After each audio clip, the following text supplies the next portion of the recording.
तो बेसिकली हम यदि चाहें तो बहुत आसानी से किसानों की आमदनी 5 गुना बढ़ा सकते हैं, जी सर। और it will be a game changer. जी क्योंकि सर। किसानों की आमदनी से ज़्यादा इम्पोर्टेंट है, Vivek, I don't know whether you are having that feeling or not, यदि जी हमने मिड कोर्स करेक्शन नहीं किया तो जी India will be cancer rich country. हर जी। 3 व्यक्तियों में से 2 व्यक्तियों को कैंसर होगा, और बिल्कुल ठीक है। जबकि आपके परिवार के 2 सदस्य यदि कैंसर से पीड़ित होंगे तो तीसरा उसे अटेंड करने के लिए लग ही जाएगा। जी।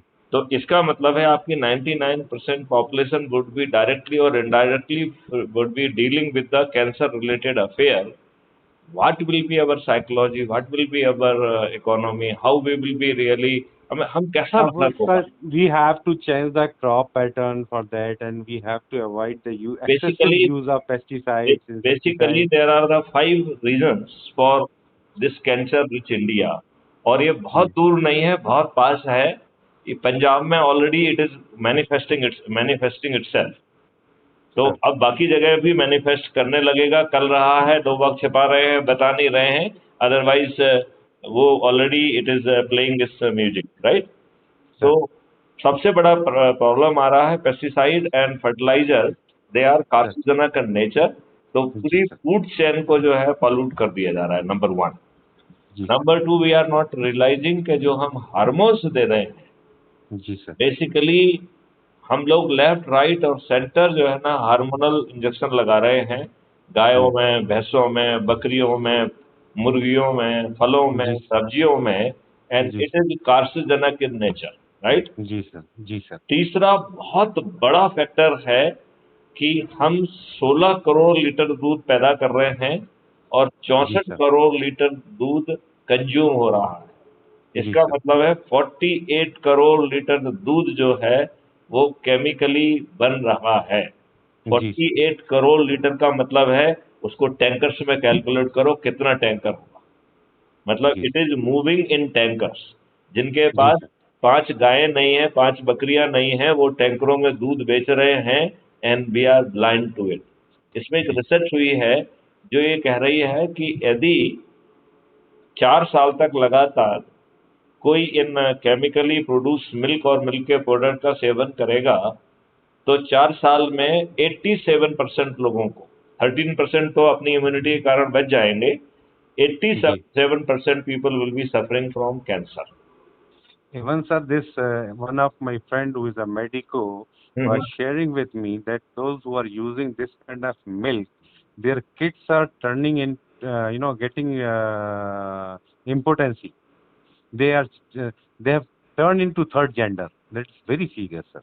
तो थर्ड जेंडर तो फिर भी छोटी प्रॉब्लम है, कैंसर से तो लड़ना तो और भी कठिन काम हो जाएगा ना। नहीं नहीं, पर सर जैसे आजकल लोगों के 1 या 2 बच्चे होते हैं और बेचारे हाँ, अननोइंगली तो उसमें भी आज, किडनैप हो गए तो फिर क्या मतलब। हाँ, ठीक हाँ बात है। क्या बचेंगे सर। और अपन जैसे नहीं, लेकिन ये अपने बताइए। जमाने में अपनी माँ अपने घर का दूध रहता था सर, घर में दूध, घर का घी हम आज भी खाते हैं सर, घर से ही मक्खन निकाले तो तो खाते हैं। तो तो बड़े। ये चीज जब हम इंटीग्रेटेड फार्मिंग में जाएंगे तो हर खेत में गौशाला होगी, और हाँ सर, इस इट विल कंसेप्ट बी तो इट अच्छा विल बी है। और it will B such a powerful और इंटीग्रेटेड फिनोमेना। इसमें जो जी हमने मॉडल बनाया था कि क्राइम्स जी भी भारत का agro model will be doing, मतलब हम किसी दूसरे से मेहरबानी की बात नहीं कर रहे थे, we were saying as a model hmm. To implement. इसमें सर जो पूरे पुराने पर्यावरण मंत्री थे हमारे भारत सरकार के, श्री अनिल माधव दवे, उन्होंने भी काफी काम किया सर इसमें, और मेरे को 1 आध 2 बार सौभाग्य बेसिकली मिला। देखिए देखिए, मैं आपको ये बताऊं विवेक, एक छोटी सी चीज के साथ अपन इसको कंक्लूड करेंगे कि आप ये बताओ, हम और अभी मोबाइल से बात कर रहे हैं। जी sir. Are we aware about the finer details of the technology which is being used? नहीं। हाँ सही बात, नहीं बिल्कुल सही वी बात आर है सर वो। जस्ट बस we are using it as a service. हाँ हाँ, जो सैटेलाइट कम्युनिकेशन क्या है, उसके क्या प्रोज हैं, क्या कॉन्स हैं, वो अपन मेरा जानते हैं। बड़ा सिंपल कहना है कि किसानों की आप ज्ञान बढ़ाना बंद कर दीजिए। कम आउट बस। With a full model. हाँ सर, सही। Come out with a full model, उन्हें आनंद लेने दीजिए। वो हाँ मोबाइल बस। से म्यूजिक भी सुन रहे हैं, इंटरनेट भी देख रहे हैं, सब काम कर रहे हैं। वैसे ही जो है ना आपका agro model should solve their problem. उनकी इनकम पहले 5 गुना, फिर 25 गुना और फिर 100 गुना बढ़े, और इनकम टैक्स फ्री भी हो, इंटीग्रेटेड जो है ना फार्मिंग हो, जिसमें मेडिसिनल प्लांट्स होंगे, हर चीज को मैं मेडिसिन प्लांट डाल के we will go for the longevity, we will go for the decision free country, disease free country. हमें इस तरीके के मॉडल को लाना पड़ेगा। अभी फार्मास्यूटिकल कंपनी वगैरह इतना उनके वेस्टेड इंटरेस्ट हो गए हैं, आज हर चीज के जो है रेंज को एक वो करते जा रहे हैं, और they are forcing you to take the life long drugs. और ये जो फॉरेन मॉलिक्यूल है in the form of the drug, now it is also making you prone to cancer, क्योंकि वो आपकी जो अंदर की स्टेबिलिटी को है वो ऑलरेडी खराब करके रखते हैं। और जैसे ही कुछ होता है, जैसे तो अंतरराष्ट्रीय स्तर पर लॉबिंग है सर हर चीज की, आप तो समझते हैं Vivek, you will I don't know you will agree with me or not, I am of the very firm view कि यदि जो है डॉक्टर्स नहीं होते तो कोरोना से मौतें 1/5 से भी कम होती। मतलब ये it is a very big statement. मैं इसको 2 मिनट में प्रूव कर दूंगा। देखिए मैंने आपका समय सब पूरा पढ़ा है, सुना है।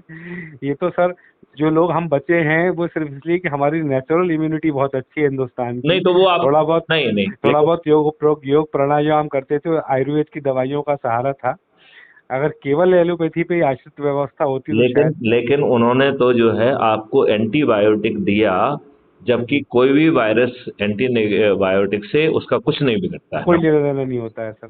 नंबर 2 उन्होंने कहा कि तुम्हारी आपकी रोग प्रतिरोधक क्षमता को और कम कर दिया नंबर 1। नंबर 2 जो है आपके पास एक ही चीज थी जो कोरोना से लड़ रही थी, वो थी आपकी इम्यूनिटी।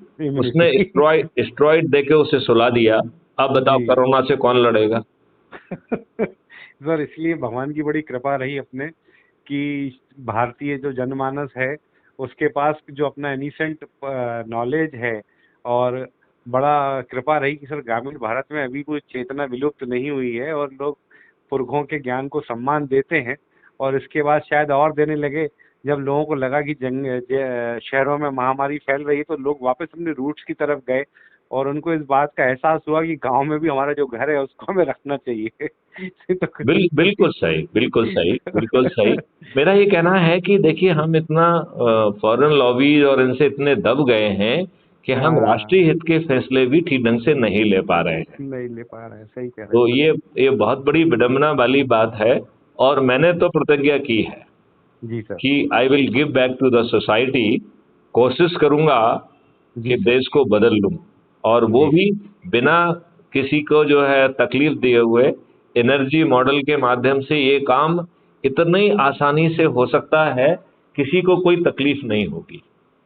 चलो अपन शाम को भी बात करेंगे, और बाद में अपन अब कुछ ना कुछ अपन ऐसा कुछ ऑर्गेनाइज इसी विषय पे कुछ थोड़ा बहुत वर्कशॉप टाइप का कुछ ऑर्गेनाइज करो अपने किसी उसमें, तो मैं आपको सिर्फ उसमें ऐसा कीनोट स्पीकर बुलाता हूँ कहीं सर। बिल्कुल है ना। Okay sir, have a nice day sir, और I will wait for you 7:30। Right, I will come at 7:30। Sure sir, thank you, bye bye.